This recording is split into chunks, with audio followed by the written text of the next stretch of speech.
Hey, friends, welcome to another episode of Not Your Mama's podcast. This episode title is called Gaining Clarity and Knowing What You Want.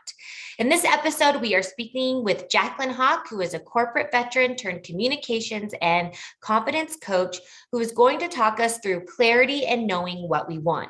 When we can't communicate what we want or get it if you don't know what you want. She is a mother to an infant, and she empowers and equips women, especially moms, to have a thriving personal life and career without feeling like you're grinding away, sacrificing one for the other, or having to choose. Jacqueline, thank you so much for coming on again to the podcast. It's such an honor. For the people who are listening to you for the first time, can you briefly explain your background and how you got to where you are today? Sure. Well, thank you. I'm glad to be back. So in a nutshell, I had a 14-year corporate career, and I had started on the path that many can relate. To each his own, but I went to college. It was very structured. You finish that, you get a job, you follow the path, you do all of that. And it was essentially along the lines of what everybody else expected of me. And I was succeeding, but within that, I was overworked. I wasn't fulfilled. I wasn't super happy. But everything on the outside and what everybody told me to be was, well, happy. You've done this, you've achieved that, you've got all the things. But that internal piece, and even before this, we were talking about, it was kind of out of alignment. And what really changed that, and that was probably about the first 8 years of my career, what really started to re-steer the ship and actually have me steering it and being behind the helm or even the driver's seat was being able to get clear on what did I actually want and how do I actually communicate that with others in a way that also got their buy-in to make it possible and benefiting everybody. And then even getting past my limiting beliefs. And when I came up with this framework, the power of the ask, it was a massive transformation from even the overworked and the grind and maximizing opportunities, but maybe not in its totality, to being fully aligned, empowered, designing my own roles, getting special permission, taking vacation, and actually having a personal life that I was really happy about rather than sacrificing, carving out me time. And then even you'd mentioned I'm a mom, so being able to have a family. And when I realized there was something to this, I'd started coaching other people, men and women, but especially women, on how to do this for yourself. Because a lot of us, whether we have a career or not, there's this piece of like, how do I do this from an empowered place to stay where I am, but do it in a way that also works for me? It's not, we're jumping ship constantly to never be happy. So I started coaching people and then left the corporate realm to start my own company in 2019, really just focused on empowering women. Whether you've got a career, you're stay at home, it is all a form of work to say, how can you empower yourself to figure out what you want, how to communicate that, and also get past our limiting beliefs that are either there from family, cultural, societal norms. That list is really long. And part of that, I think, is also creating a massive paradigm shift and a new norm, because many of us women were not raised to actually do that or feel deserving and worthy. So it's about, you are worthy, you are deserving, and then here's literally the actionable strategies to go do it for yourself and teach future generations.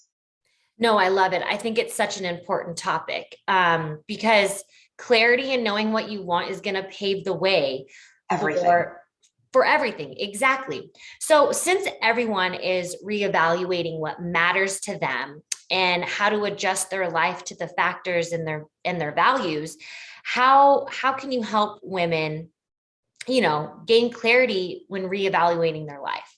Yeah. Well, I think one of the first pieces for some women understand, like, I need clarity and I need to reevaluate. Others, even a little bit further back, if you are frustrated, if you feel overworked, underappreciated, even underpaid if you're doing some stuff, that is a sign right there that something is out of alignment for you that needs to change. And I see a lot of people staying stuck and in that frustrated place because they also don't have clarity on what they want different. I think one of the hardest things for a lot of people is being able to go from that, I have a problem and I can describe the problem, to gaining clarity to move forward. So it's like piece one is, if you're feeling some of those things, that's a true sign that you're out of alignment and it's time to get clear on what you want different than where you are. And then we get into the, okay, what does that actual clarity look like? And I think that leads to part of the answer is, if you want clarity, couple things. One, you could look at where you are now, and if you can describe what you don't want, think about how you can describe what you do want. A lot of women I see will be amazing at describing what you don't want, and that's going to keep you stuck. That is not clarity. I will say it. It is not clarity. It is not going to get you anywhere. You need to come out of that spin. And for anybody that's familiar with confirmation bias, it applies here too. You talk about what you don't want, you're going to find and confirm it in your life, right? So let's talk about what you do want. Now, talking about what we do want can be really tricky too. You may not know people that have been able to achieve it.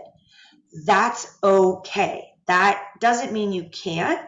Just means like give yourself a chance to actually believe in it and do something differently. I always like to say, ask yourself twice what you want. What do I want? What do I really want? The reason for that is the first time you ask yourself what you want, you come up with something that's kind of, I'll call it superficial.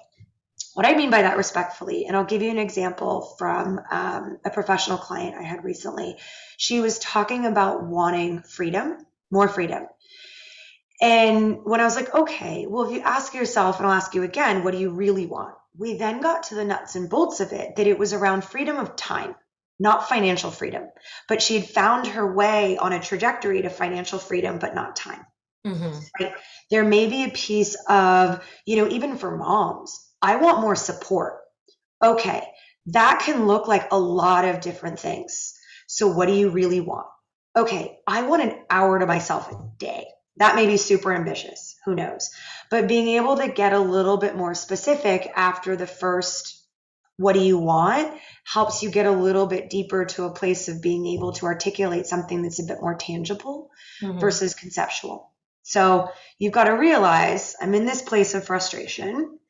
How can I go from describing maybe what I don't want and the problem or the challenge to thinking about what I do want, and then being able to get a little bit more specific?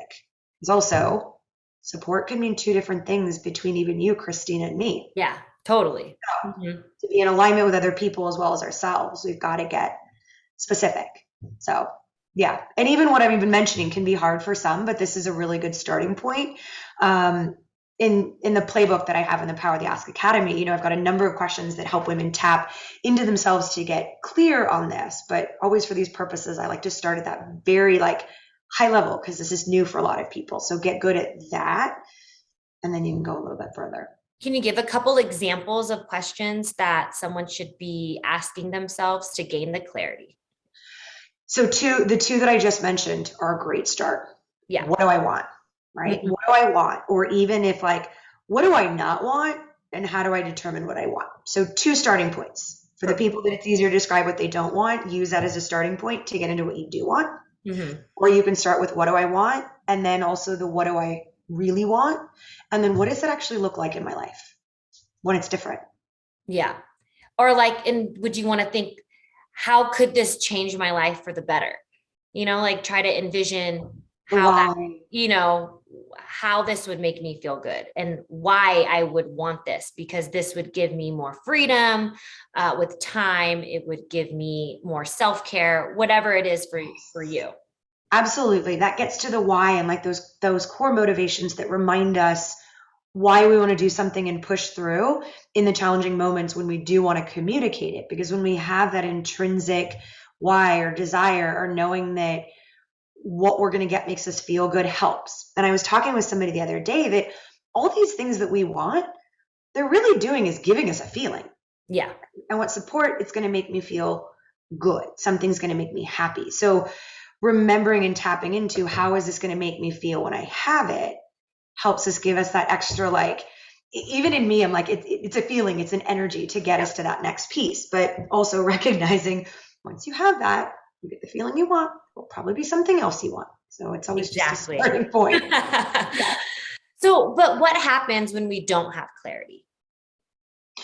Reading what we talked about, even you get the overwhelm, you get the frustration. A lot of people can get very angry, and sometimes at other people. But I want to also say it's not always somebody else's fault, right? Have you asked yourself what you want? Have you asked them? I always say people give us what they want until we ask for what we want. So if we don't have clarity and we're not asking for it, you're sometimes getting angry at other people. right? You may be getting angry at yourself. A lot of people end up just really overworked. And I'm thinking even about whether it's professionals or other moms I know, you don't have clarity and you end up just doing a lot of different things because you're lacking focus and productivity. A lot of people end up just lost playing a little bit of whack-a-mole. Yeah. I equate it to when we eat, kind of when we graze about a lot of things, but we never actually fully have a meal. We're rarely satisfied when we're grazing for a lot of little stuff, but jumping from one thing to the next. And it can be very similar if we don't have that clarity of what do we want, we end up grazing through a lot of little things in our caveat. If you want to explore and graze, fine, but you have to have that intention behind it. And a Exactly. lot of people don't have the intention, so they end up doing the graze, or they jump from relationship, Mm-hmm. job to job, playgroup to playgroup, because they're looking for something they're never actually going to find because they don't know what it is. Back to the frustration, the exhaustion, and just, time, health, money. Those are all important things that you end up expending a lot of without that clarity. Clarity gives you focus, productivity, and that confidence to be like, I'm doing the right things. I can shut everything out rather than playing whack-a-mole. Yeah, you brought up a good point, like going from play date to play date, trying to find someone else to give you what you're looking for. And, whether that's like a friendship or, whatever it looks like for you. But if you don't know what you want, you are just like roaming around aimlessly, trying to find it, trying to get other people to give you that gratification. Yes. And when you're doing that, you really are just roaming around aimlessly. You almost feel, I'm coming up with the word purposeless in some Yeah. way. And that happens a lot. I think, especially with, stay at home moms too, because you sacrifice a lot. I know for me, I felt that way when I had my first son. I Yeah. was always working, very independent, and then to stay back home because I never envisioned myself to be a stay at home mom. Mm-hmm. And I did feel very lost and not knowing what I wanted and Yeah. how to really communicate what I wanted from my husband and for myself. It took a lot of work and sitting with yourself and taking time to really process what your do's and your don'ts and how is it going to make you feel. And you bring up such a good point. First and foremost, we all need to learn to pause. And like you'd said, as a mom, oh my God, finding time for that can be such a challenge. But it is the first thing that is so critical. Otherwise, we can get swept up in what everybody else needs. And especially like being a mom, there is an endless amount of things to do. And I'll even say, like, I'm far from perfect. Last week, I hit even a limit of myself, recognizing I was doing so much for other people. But I know my boundaries to be able to say, okay, here's what's happening. How do I kind of regroup and sit with myself to say what's happening and what do I do about it? But it is so easy because there's a never ending list of things to do to get swept up in. And then we butt up against how we feel about it. And with the piece too of even being a mom, and it goes for work as well. And I'll even share just personal experience. Right. Here's the play group everybody's doing. Here's the music class. Here's this and that. What are there people doing that we might feel we need to be doing rather than what does my child really gravitate towards? Right. What do I gravitate towards? Who are the people I gravitate towards? Sometimes versus just what's available Yeah. and then actually going to seek that out. And what I found too is it actually can narrow a lot of our activities, but they end up becoming more purposeful and more fulfilling. And we also end up having greater connection with others and ourselves. And as we hear and talk a lot about like a loneliness epidemic, it comes back to being purposeful and connected with that clarity as well. Yes, you brought up a great point. And something that also just clicked in my head is not caring what other people think. You got to do what's best for you. And if, someone you met isn't going to like that, then that's their loss. You need to do what's good for you and your children. If all of your other friends are taking your kids to the music class and you just kind of have a feeling your kid's not really feeling it, you're not really feeling it, don't do it. Don't just continue doing it so you can void or fill that purpose that you feel like you're lacking. Yeah. Try to figure out something else to do with your friends, um, Because you're filling space rather than leaving it open for something else to come in that Mhm. might be in alignment or more fulfilling just to like spend time. But what we're also really talking about is the lost art of learning to tap into ourselves for our own answers. Mhm. I think even as I watch, and again, all this stuff goes for the professional and the personal world, but even as I raise my daughter and am learning to be the best parent I can be, and even at best, I'm like, we'll see, time will tell. And watching other parents, so much is some people, it's like a parent will tell you what to do. Somebody else will tell you what to do. Our education system is like, go to this, regurgitate it. So learning to tap into ourselves is a lost art. We go into a professional role or we have a relationship and there's just a set of to-dos. So learning to tap back into ourselves and trust that we have a port inside of ourselves to then go out into the wide oceans. I'm thinking of an interview listening to Brene Brown where she talks about people are looking for a port and a safe harbor, but they're looking outside of themselves, where we need to learn to actually find our own port and then go out and navigate the world. So it's like, first and foremost, tapping back into oneself. I think that's scary for a lot of people to learn to retrust ourselves and believe. But it's what we all need to learn to do, especially as women. Again, back to programming and being helpful and all these things. It's like, what do I want? Not saying I'm not going to go do those other things, but then I have a grounded place from which to be purposeful and focused and have an opinion to ultimately feel more empowered in all of it versus just bobbing and weaving and playing whack-a-mole. Yeah. You brought up a good point, trusting yourself.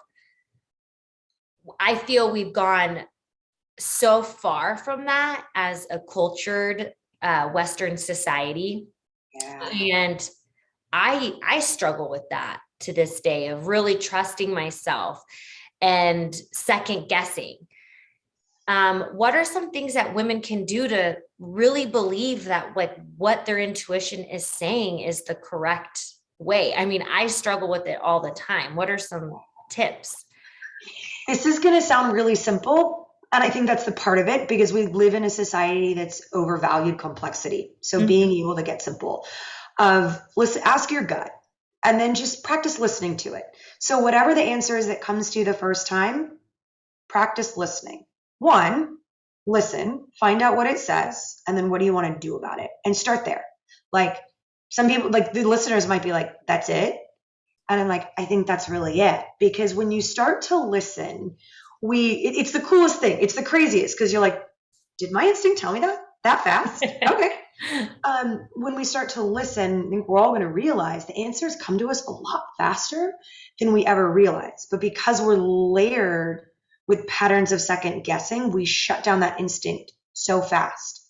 But we have it. So it can just be what's the first thing that comes to me before my mind overrides it. Right. And then just practice going with it. I think exactly. And I think what's good too is maybe write down the first thing that comes to you so you don't forget it when your mind starts going crazy. And then you can go back and look at it and it'll probably feel more settling in the right answer. Yeah.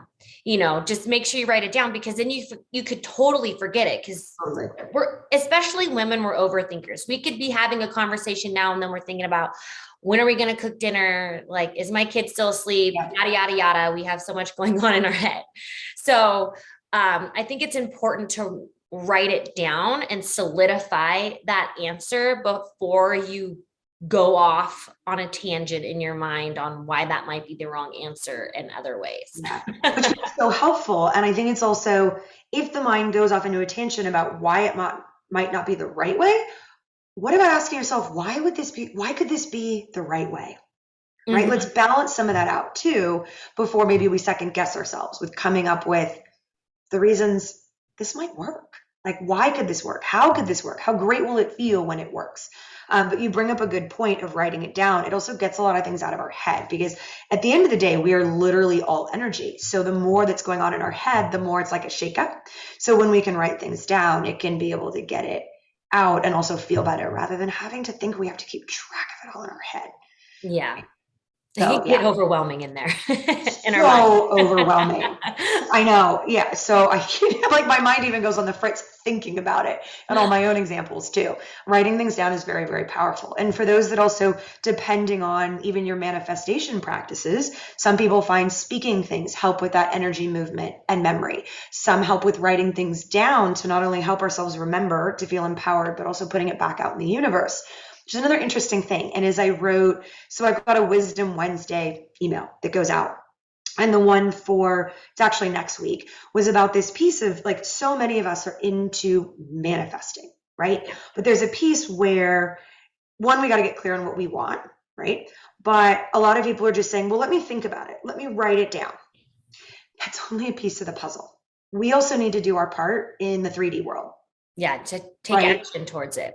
Take action towards it. And there's a balance, whereas some people might only be doing the metaphysical and not this, or some people, and especially women, I think have been over indexing of the do without leaving space for some things to happen and receive. So there's a balance in there when you get clear on all of it, being able to put it out into the universe, as well as finding your role to action some of it, and back to how do I get clear on what I want? How do I tap into myself? And then if I need to go talk to other people, how do I do that? Sometimes it's a conversation with myself. Exactly. It always starts with yourself, I feel like. Which is one of the things about the Power of the Ask playbook. A lot of people think it's all about just asking other people. It's actually a series of questions that teaches us to tap back into ourselves, back to that lost art, before we then go converse with anybody else. How do I regain that skill set to do it in every single moment of what do I want? How do I articulate it? How do I do that? Like, let's teach ourselves to be able to do that and go from the frustrated, the overwhelmed, the angry, the talking about what I don't want, to being able to quickly go, what do I want? How do I articulate this? How do I think about somebody else's priorities to get buy-in and deal with our limiting beliefs? Like, with the clarity piece, ask yourself the questions of what you want. Tap into yourself first. Take away anything. So important. Perfect. Well, Jacqueline, thank you so much for coming on again to Not Your Mama's podcast. And if you guys want to check out her first episode, episode number 20, we talk all about the power of the ask. And we go into depth on why it's important and why it's powerful. Do you have any last words before we say goodbye today? Is it worth telling them where to find me? Is that all in the show notes? I have all of the information down below in the show notes. You can connect with Jacqueline if you'd like to reach out to her and gain more clarity on what you want and how to communicate what you want. Or practice asking by contacting me. Like I've always said to people, if it feels like a big or a safe ask, practice by reaching out. Maybe there's something in this episode you're curious about. You've got clarity. It really resonated. Feel free to use me as a resource to be able to practice some of these things or take it to the next step. So, yeah. Perfect. Thank you very much, Christina. So honored to be here. Yeah, no, it's such an honor to have you on again. And I think it's extremely important for men and especially women to have people like you to help them, gain clarity and communicate, because it's one of the most important life tools there is. All right, guys. Well, thank you so much for listening to another episode of Not Your Mama's podcast, and I will see you in the next one.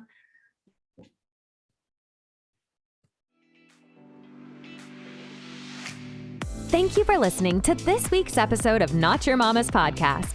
If you're enjoying the show, please feel free to rate, subscribe, and leave a review wherever you listen to your podcasts. We really appreciate it, and we'll see you in the next one.